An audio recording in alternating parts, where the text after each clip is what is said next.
Now we have David Beck, Chief Strategy and Ventures Officer at Turner, Josh Sella, Head of Global Partnerships at Major League Gaming, and Heidi Browning, the EVP and Chief Marketing Officer of the National Hockey League.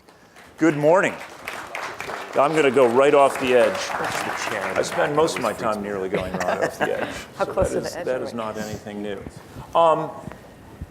So, David, one of the things that we saw in Andrew's slide, right, was this big chunk of people who were, quote, neutral about esports.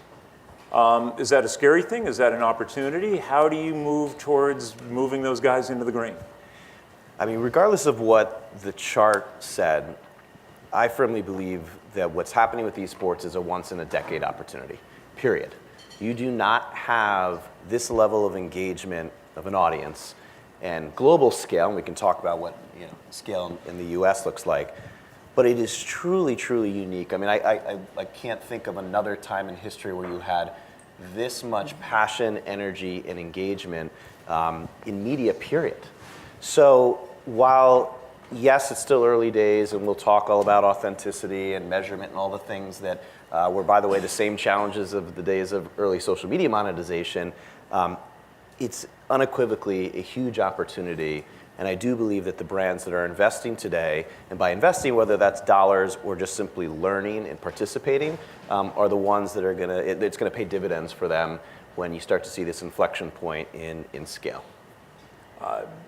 Josh, and you're just reading up on some of the amazing things that you guys have been able to do. You talk about a significant lift you provide your brands in terms of engagement, both in terms of click-through rate and viewability. What's driving that? One of the things, and I came from traditional sports, so I always like to sort of caveat my current experience with that is this is a very different type of audience. So the esports fan and esports viewer, they play these games and they spend hours every week playing some of the games that they also view as esports. So there's just another level of engagement as an NFL viewer. I don't necessarily spend any time playing the NFL or playing football, rather. So it's a major nuance to esports that is a differentiator to traditional sports, is the fact that our viewers are also playing the games and they're actively playing the games. So they're actually watching for insights on how to get better. They're watching the best players in the world, just like we do with traditional sports, but then they're converting what they learn there to their actual gameplay. So it's a really key nuance that helps you understand what makes it a bit different. We have a tendency, Heidi, because it's called esports, to think of it like sports. Is that the right way to be thinking about this category from the point of view of one of the most established and successful sports in the industry? Right. Well, esports is a bit of a misnomer because most of the games that are popular at scale globally are not actually sports games. However, when we look at esports, it's still competition for attention. It's still people spending time and really investing in to your point, the best players that are out there. So we do see it as a form of sports. We also see it as an opportunity for us to introduce our sport with an e-sport to the world. Everyone who plays NHL 18 on traditional consoles, that's how you learn about who the players are, and how you learn about the rules in the sport. And that's one of our barriers, especially as we try to expand beyond our hardcore, passionate, avid fans and bring on some more casuals, is how do you get that understanding of the players and the themes and the strategies that go with hockey. That notion of introducing somebody to a sport, David, I think is something that Turner has done a really interesting job, is you literally alter the presentation of your programming depending on what platform you're distributing on. Sure. E-League, Esports League presented on Twitch Yep. is a different user experience than it is on your linear network on TBS. Is that something that was figured out from the get-go, was learned through hard experience? I think both. I mean, I think naturally we know what audience comes to watch TBS at certain hours of the day. We can do a lot of promotion to drive new audiences to that, but if that's a different behavior than what they're used to, so for instance, consuming on Twitch or YouTube or any other platform, we knew that it was going to be tough to migrate people. Yeah. But that's okay. Obviously, TV has its benefits, and we are introducing a lot of new audiences to the sport, the competition. And so it's not for us an either or, it's a combined sort of omni-channel approach to delivering content to the audiences on whichever platform that they're consuming and prefer to be consuming on. Turner's networks are not generally known as being the home of niche programming, right? I mean, this is where, Fair enough. with all due respect, right? Yeah, This is absolutely. Thursday night NBA, right? Yeah. Is center cut sports programming. Yep. Conan O'Brien, or even some of the entertainment programming that's even not original, right? Is designed to deliver big audiences all the time. Correct. How much internal tension is there when you start to try to develop niche products in a big, over-the-top mainstream network? Yeah, well, look, I think a couple years ago, if you were sitting in a room of creatives, there might be more tension. But the best creatives in our company understand and have always intuitively understood that they needed to create content for certain audiences. And as consumers themselves, SVOD consumers themselves, they've got their niche of what they like. And so, yes, we will continue to deliver big hits like The Alienist, which just debuted on TNT, or Claws, which was another sort of scale mass hit that we had out there. But we are also creating content on our nonlinear platforms, whether it's through Bleacher Report on the sports side or Super Deluxe, which is a property we've been incubating, that are truly niche. They are around, creative youth, as an example, for Super Deluxe. So it's just part of our overarching strategy to be creating content for audiences across the various platforms that they're consuming. Josh, David spoke a little bit about how Turner, and you spoke about how you basically educated audiences to kind of get up to speed. It's something that's a key part of what the NHL does with their esports. Was there a similar process necessary in terms of educating brands, in terms of how to take advantage of the platform?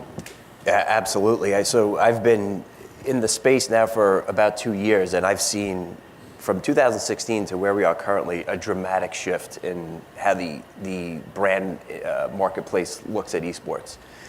I think in 2016 there was a lot of due diligence, a lot of sort of understanding that was taking place, and we were a part of that, giving a lot of 101s and just basic education on the market. Whereas today, I think we've seen that we're definitely turning the page, and brands are seeing that this is just a wide open opportunity. It's very uncluttered. There's a lot less to be fearful of. I think there was a common refrain that you had to be incredibly authentic. You didn't want the community to have this backlash. And what I'm telling everyone is that those days are done. Just you have to just take that trepidation out of your thinking.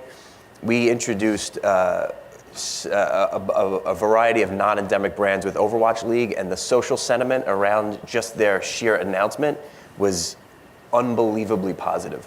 The fan bases are just thrilled that these non-endemic brands that have never been in esports are now supporting this passion of theirs. So everyone needs to understand that stereotype of getting into the space, that's over with, and the fan bases and the viewers, they want to see brands coming in to support this. Just to build on that for 1 second, and Josh and I used to work together, and we were talking a little bit about some of the similarities to the days of early social media, but just on that point of, okay, so you need to be authentic. Well, first of all, what brand isn't trying to be authentic with their audiences, right? So you're not asking people to do something that they shouldn't already be doing.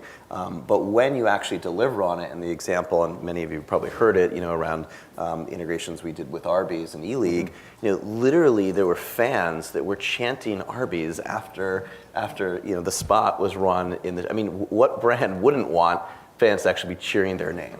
So again, you can say, well, the bar might be raised in terms of authenticity, but the return, on what you're able to deliver to them has also been raised when you have fans literally cheering about your brand. You don't see that when you go to a ball game during the seventh inning stretch. Not so much, unless you're at the verge of winning a chalupa, right? Fair enough. That's about it. Fair enough.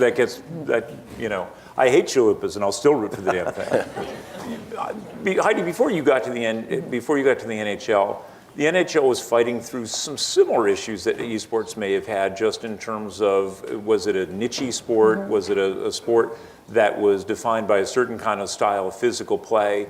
And the sport has kind of turned the corner on a couple of key issues. What has helped the NHL kind of position itself as being this brand safe environment that I think it's perceived as being today? So we are all talking about how millennials and Gen Z are redefining everything in our lives, right? The type of content we consume, where we consume, how we consume, et cetera.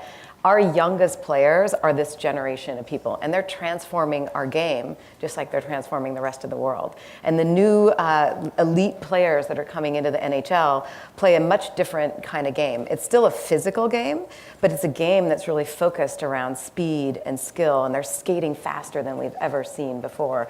They're better athletes on skates than we've ever seen before. And in a natural, organic way, the game has morphed because of this. Fighting is down. It's not because it's a mandate, it's because it's just organically happening. They're focused more on their skills and their speed than actual physicality. And that's been wonderful for us because we, while we want to celebrate what's wonderful about the physical part of the sport, we also, we don't ever show fights on NHL.com. We don't think that's a part of the sport that we need to promote out there, especially as we've tried to change our brand aspect of it. But with the growth of the sport and the introduction of a niche sport into a broader world, we've been studying a lot about how can we expand beyond our tribal core avid fan base. They're both simultaneously revered but also feared because they're they're not as inclusive potentially as other sports. And the areas that we've landed on, especially with younger and casual fans, really boil down to kind of three areas. There's culture. Sports are pop culture now. They equate to pop culture. Athletes are driving fashion, music. They're driving businesses, innovation. And one of the disadvantages of our sport is that our athletes always have helmets on, they have visors on, they're on and off the ice. We have a cultural norm in which you play for the name on the front of the jersey, not the back. And so one of our opportunities that we're focusing on is how do we bring those athlete stories to light? How do we tell their stories either through them or on their behalf? So there's that name, face recognition. Because in social media, these younger generations, they don't necessarily follow their own team all the time. They follow interesting humans, interesting athletes. And we want people to care about our game and our players, whether it's their team or not. So that's been a real big opportunity for us. Creating original content, you were talking a lot about that, and experimenting with different channels. We've, in the past done exclusive content that's, been on HBO or Showtime or Epix. We're now creating that content and even more types of content and distributing across all kinds of digital channels of Facebook Watch and YouTube and looking at Twitch and others. So that's been is an ongoing process for us to learn what are the types of content that can expand, again, beyond the core. And then the third is really, how does technology influence experiences? We're familiar with experiences really dominate sort of the desire set and the, where people want to spend their share of wallet.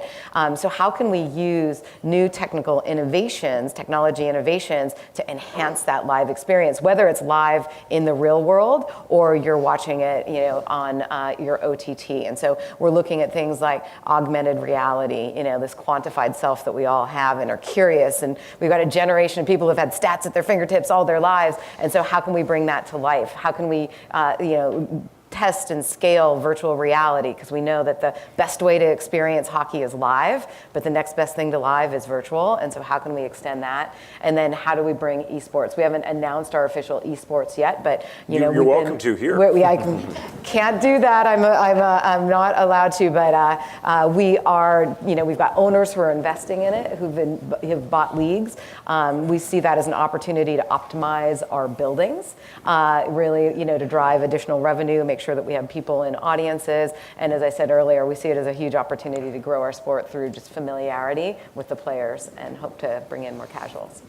You talk about live, and live and NHL have been in the headlines in a couple different contexts over the course of the last couple weeks. I mean, obviously you've had an amazing amount of success in Las Vegas with the Golden Knights, and I know this wasn't an officially sanctioned NHL activity, but last week, for those of you who weren't paying attention, essentially, I wouldn't call it grassroots, but an unsanctioned effort to develop a group of season ticket holders to demonstrate an appetite for hockey in Seattle drew over 30,000 deposits in its first 24 hours, which is an insane number.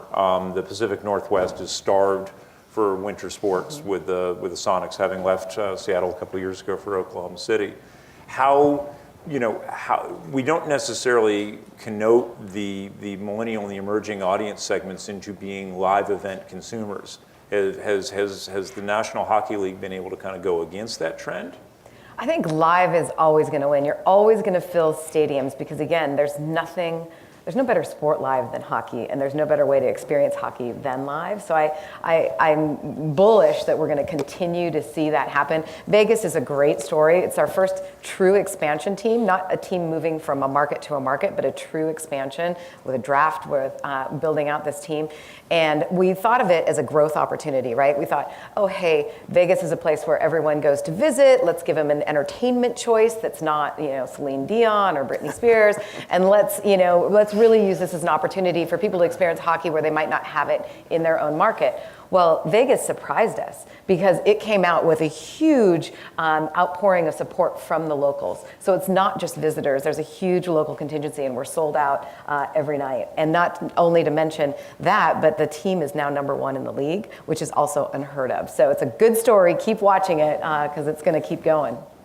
David, you and I first met when you were at Univision, which is a big media company. Then you went off and did your own thing, and ultimately successfully landed the company in Turner. Yep. And you've had an opportunity to kind of look at the world through kind of big and small company filters over the last couple of years, and it begs a question as to how well equipped big media companies are to innovate, to create new spaces for themselves, or are they going to get there through acquisition, which is basically how Major League Gaming landed within Activision, how the esports initiative kind of cooked up in Turner. Can big companies kind of find their way through? Yeah, and just for background, I started a strategic advisory and investment firm with another partner of mine, Jesse Redness, and then a guy named Gary Vaynerchuk, who some of you may know the name, pretty loud on the internet. And we were basically helping media companies, Turner, Viacom, CBS, A&E, even brands like Mattel that had core IP that they wanted to develop into content. How do they navigate the changing environment that we're in today? And so we worked with Turner, for instance, on thinking about esports beyond E-League. And we also work with them on the development of a number of other projects. And one of the reasons we ultimately, when David Levy came knocking and negotiated the hell out of our deal, told us that they wanted to acquire us, we got excited because of some of the things that we saw within Turner, a huge company. We saw Bleacher Report. We saw Super Deluxe. We saw a lot of willingness to invest in the future of where media was going, or where audiences are spending their time and their attention. And so it was exciting to kind of join because of that. Again, everybody here is well aware of the success of Bleacher, and I think any other media company would have died to have acquired Bleacher back in the day. On the entertainment side, for instance, both Bleacher and Super Deluxe were just named as some of the top innovative companies and Fast Company. Bleacher is going after the sort of creative youth. So not just this blanket millennials, like a very specific, you want to call them influencers? Maybe, but it is really the sort of super creative youth. And they are engaging with them with social content and with things like a live, funny enough, Univision should have done this, but they have a live interactive novella where literally on Facebook Live, they're playing out scenes and you're given the choose your own adventure, and they will then play out the next scene based on what you're doing. They're doing a lot of interesting things with live, and from that, they're gleaning insights on audiences, which they are then translating into long-form content development. So they are successfully selling shows to Netflix, other networks, based on a lot of the insights about the zeitgeist and culture of kind of creative youth and what resonates with them, not just for the 30 seconds or 2.5 minute pop on the train, but actually when you do sit down to watch long form, what is it that creative youth want to engage in? So it's, I guess, a long answer of saying I do believe big media companies can innovate, and it is this combination of kind of organic as well as M&A. But I also believe, and we can talk more about it, that every media company is going to have to be a bit more selective and I think take a more refined view of the investments they're making, just because of a lot of the macro factors that big media is facing today. As you look at 2018, this is sizing up to be a very interesting and potentially turbulent year in digital media, right? We started the year with some layoffs at a couple of different places, and it's this weird, it's this weird kind of paradox, right? Because we saw on the slide earlier, right? Massive, still new hours are coming into the marketplace, but it would seem that supply of options and choices for those consumers is still maybe running slightly ahead of true demand. As you look ahead to 2018, who do you see being well positioned to kind of weather the next year, and who do you think is maybe facing some challenges? Well, what I would say is, and I don't want to call out competitors specifically in a good way or bad way, but I do think, yes, there's been a lot of pressure on digital media publishers, some of the biggest that have gotten investments from the largest media companies that are out there, BuzzFeed, Vox, et cetera. And they've all had their challenges.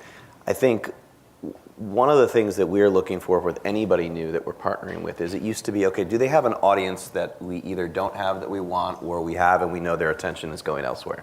Do they create content in a way that is in a format or genre that's different than what we can create?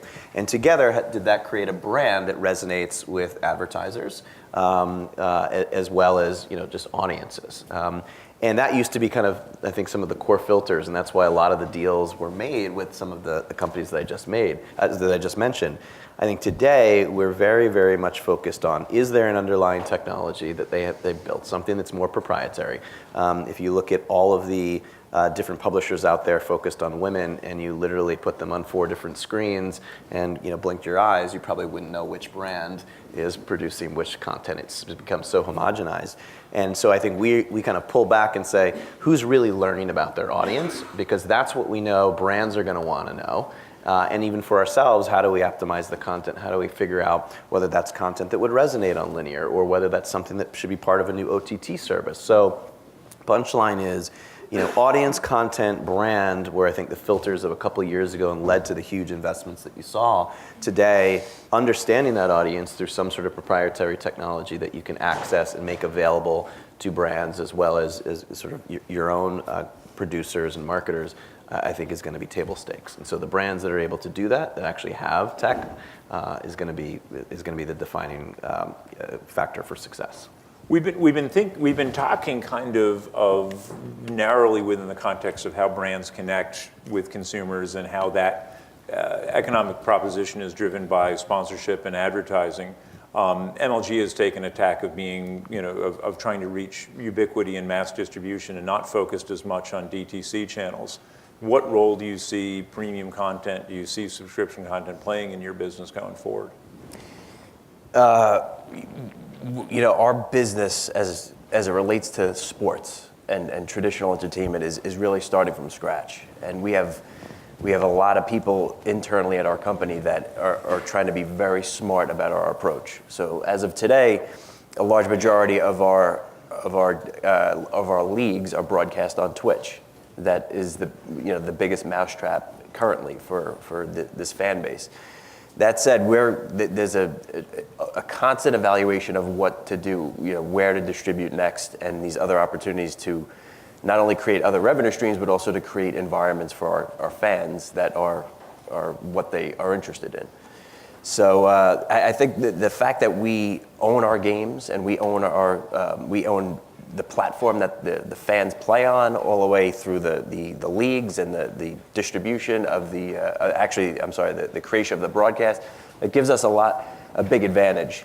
We really like to tout how we own the entire value chain, which is very different from others in the space. So like I said, we really try to be thoughtful about that and maximize that. One of the things that I'm curious to learn, just from the perspective of a media company, is as an owner of a massive amount of IP, how you kind of walk the line between a desire to have a certain amount of ubiquity, right? It's great to have NHL content as many places as you can, versus being able to create specific, more direct revenue generating abilities from licensing and syndicating that content, right? In other words, there isn't a social channel, there isn't a media publisher out there who wouldn't gladly take your content in. And for a long time, highlights were kind of seen as a thing that was necessary to drum up publicity. Are leagues looking at things like highlights differently as another kind of set of rights that could potentially be auctioned off, or are they going to continue to be used primarily to kind of drive awareness and attention to the sport? Well, right now, I can't comment sort of on the future of where we're looking at, but right now, our rights holder partners are fantastic. We work with NBC, we work with BAM, which is a new spinoff from ML BAM Tech, and now owned by Disney, and then our rights holder up in Canada. And highlights have always been the belief has been they are the juice to get people into the game, excited about the game, and keep them up to speed on it. When we look at our social media channels and engagement, highlights aren't the things that get the most engagement and action and reaction from our fans. It's those little moments, it's those emotional moments, it's the fan moments, it's the behind the scenes moments. So we're focused on highlights to increase interest, but more importantly, we're really focused on telling those stories and showcasing those stories of the fans and the personal moments of the athletes. How do you, as the keeper of the core message around hockey, how does the league and the clubs kind of intersect to try to get that message distributed across 30 plus North American markets? Yeah, we have 31 clubs. We love all of our children equally. I think it really starts at the commissioner level. He's such, this is his 25th year, Gary Bettman, and he has a nice blend of, we galvanize around common sets of themes and goals, but he allows each and every club within the organization to express it in their own way. And that's really important because you've got real innovators who own teams like Ted Leonsis, who's out there just cutting edge on everything digital and esports and VR. He's the first to test everything. Vinnick is another one who does that. So that's a benefit for the whole club, for the whole organization, because we all get to learn from each other. The place where I'd say that we do the most integrated activity across is really through community and social media. So we're organized around, our Hockey is for Everyone month was last month. We have our Green month this month. What we do in our communities differs from team to team to team, but the thing that's common is that we all give back to communities in significant ways, either through time or through money or both. The other area where we really galvanize all the teams together is through social media. We've got RTCs, real-time correspondents, that we send to every game, 2 correspondents typically, and they represent the home team, the away team, and the league. That's how we capture those gameplay moments and then distribute them immediately. And then, one last story is we had this super fan that was out there who was creating an enormous amount of GIFs for every game. She loved every single game. And it was one of those things where our rights holders were like, she's like doing a lot more GIFs than we would like. So we hired her and we brought her in, and she can produce GIFs faster than anyone on the planet, and she's really good. But she was doing it not because she was trying to make money, which is always the concern a rights holder might have. She was doing it just because she loves the game. And so we gave a girl in Maine her dream job of working for the National Hockey League. That's pretty cool. That's great. It's been reported that Major League Baseball and the National Basketball Association are working together to try to influence legislation on a state level around sports betting. I'm curious from a Major League Gaming perspective that if we start to get legal sports betting in different municipalities in the United States, is that a category that you think could potentially participate in that industry? I'm looking at our PR guy. That's a. I know it's a good question when we make the guy look at the PR person. That's when you know you really nailed one. Just if you ever do this. He just went like this to me. No, I'm kidding. I think from a esports standpoint, it's something that we're currently not involved with. I think the current view on it is that it has the potential to compromise the play. And we're such a new industry that our focus as a company is absolutely on launching these leagues and establishing a really strong foundation. So Overwatch League and then our 5 other esports leagues that currently exist, and leveling those up and bringing in traditional professional sports owners and powerful people in business to own our franchises and really just establish that baseline of level. how they. I know that we are watching what goes on the landscape for betting and legalized gambling, but as of today, it's something that we steer clear of, and we actually don't accept advertising from that category, nor are we interested in sponsorships from businesses that are associated with it. To what extent are you actively engaged as an industry with other esports leagues? I mean, to develop core best practices around things like this, or even in terms of how you position the sport as an overall industry? So the majority of what we do with MLG is around our owned and operated titles. So Activision Blizzard, our games and our esports titles. We work with Microsoft with Halo and Gears of War, so a few of their titles. But for the most part, the majority of what we do is centered around our portfolio. And I think that's probably what's going to happen more and more with publishers. They're going to work within their own portfolio of games.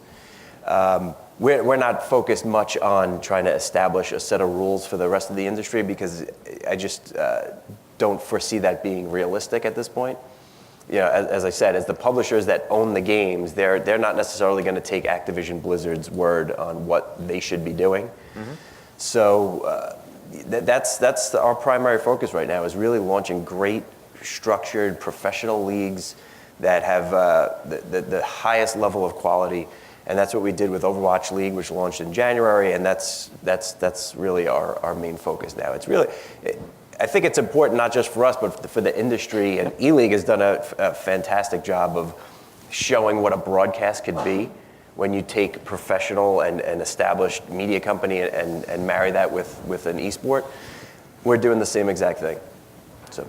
As you look at the esports industry continuing to mature, David, is this an industry that is ripe for consolidation? I mean, is there an advantage to having a fewer number of players out there, or is this going to grow better through multiple points of innovation and distribution right now? Well, I think to Josh's point, I mean, the value chain is ultimately dictated by the publishers, meaning that they own the rights essentially to everything, and everybody else is renting opportunity to make money. Mm-hmm. And so I don't know that we're yet at a point where that consolidation already exists. There'll probably be more publishers that come up, but the big ones have are in a pretty unique position. I think that what they're doing and others will do in terms of kind of creating more structure is very much needed, right? I think people talk about scale and the structure mm-hmm. that brings is helpful. I think the level of production that Turner brought to E-League, I think, was helpful. It sort of, again, elevated mm-hmm. the look, the feel, the production of what you're doing. So I think there will ultimately be some consolidation of vendors, whether that's on the production side, analytics, et cetera. But the kind of larger consolidation, I feel we're not there, because there's only a handful of major publishers that are playing right now.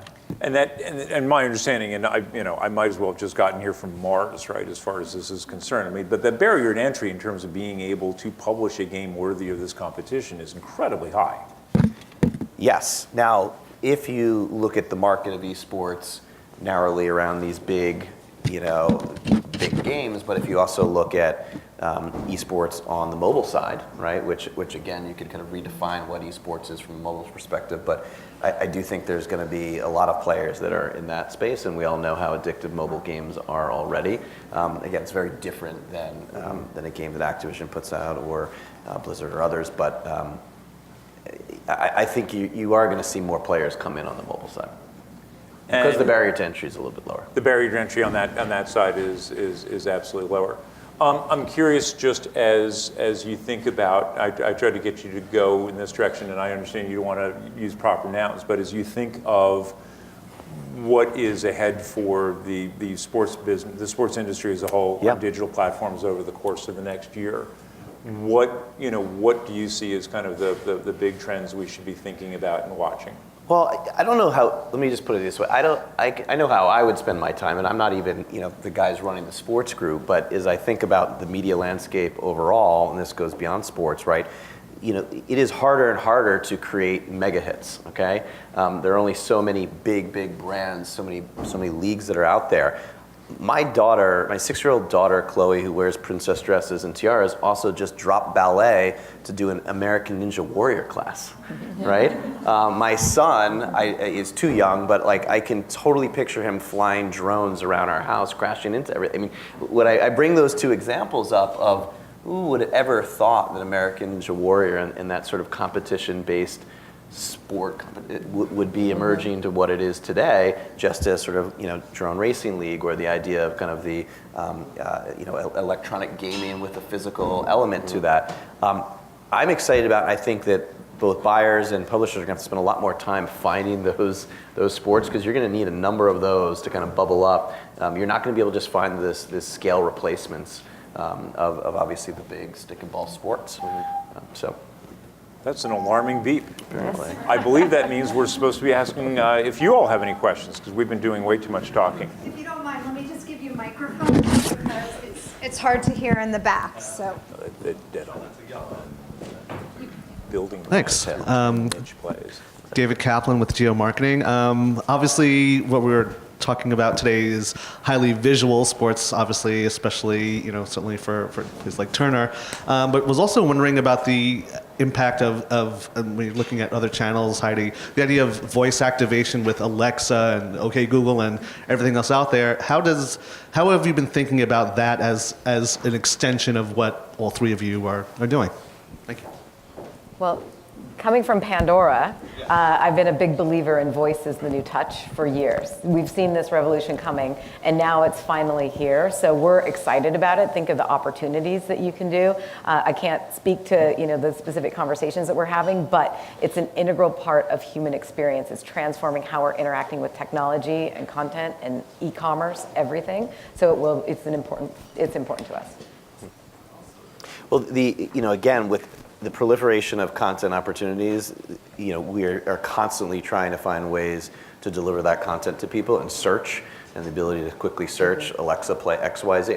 I mean, it's just, you see it. I mean, literally, again, my little kids search via Alexa, not a clumsy set-top box, that might not actually be operating, et cetera. Spelling counts. Exactly. Oh yeah, thank you.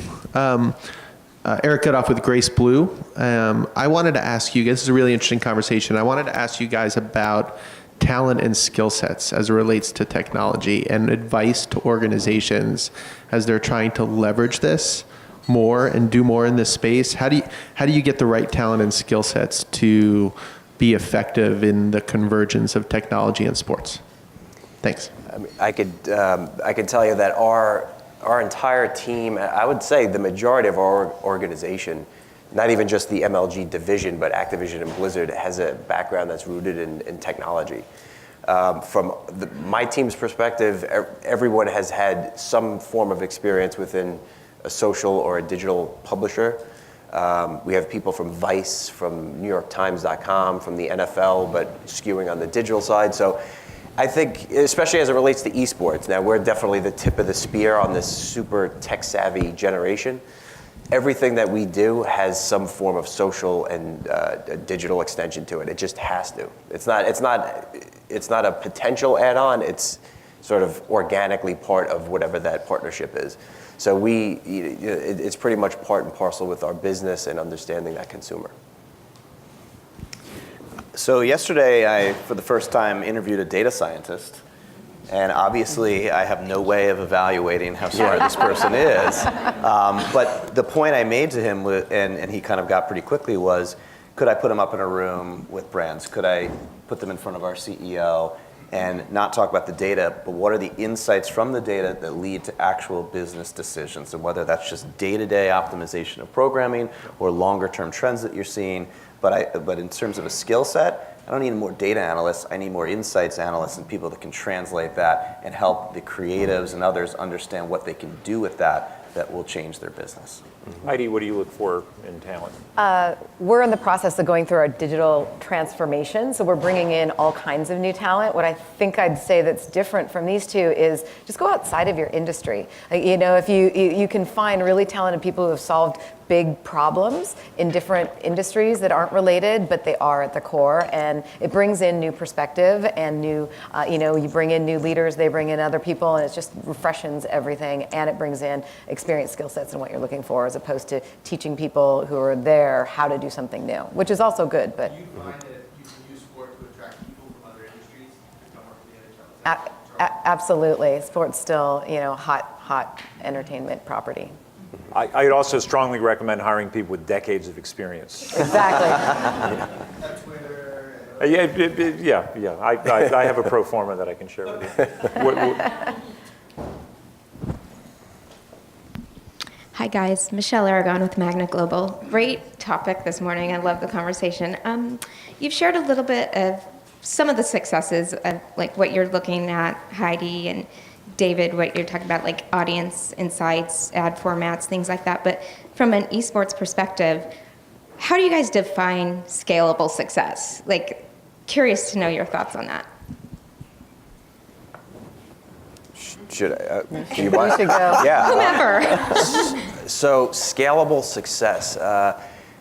We're very different in the fact that the history of Activision Blizzard was we made games, and there was huge revenue streams off of those games. So this whole new area of bringing in brands and bringing in other partners to help support esports, just like traditional sports, is completely new to our company. So it's different because we are starting from scratch. We've built our leagues from scratch. We've tried to look at what has worked in traditional sports and what has worked in esports and really try to marry those two together. Trust me, we want to scale immediately. It's not the ambition of our CEO to take his time. So we have really grand ambitions, but we started at zero in 2016. And what we're looking at for scalable success, I guess there's a lot of different ways of looking at it. We're looking right now, Overwatch League, I'll just use that as an example because it's the highest profile asset in our portfolio currently. But we have 12 franchise owners that are all from different global cities. They want to increase those cities so that there will potentially be more franchises throughout the world in China and Europe and the US. We want to continue to scale the brands that come in. We certainly don't want to dilute anything, so we're not trying to bring in 50 brands by next year. We want the right partnerships that actually add to the credibility of the esport. And then from a viewer standpoint, we want to make sure that we are doing everything we can to promote it organically. That's within the game. So we have the advantage of, again, we own our game. With Overwatch, there are 40 million players of the game, and currently we've had 15 million or so that have viewed Overwatch League. So we have the ability to actually promote the league within the game. So again, that's an advantage of, since we own the game and we own the entire platform, we have those abilities. I'm not sure I answered your question perfectly because it's a broad question, but we're looking to scale it across all the major elements to make it as enjoyable and long lasting. We certainly don't want to burn it out either. I think that makes sense from your perspective. I'd love to know from the brand perspective too. Well, for E-League, I believe it's twice now that E-League has broken Twitch's all-time record for peak concurrence. And so if that's a fair measurement of scale, we feel we've gotten there. We are hoping that in general that grows for everybody in the business, period. So that would be probably the most relevant metric that we would look at.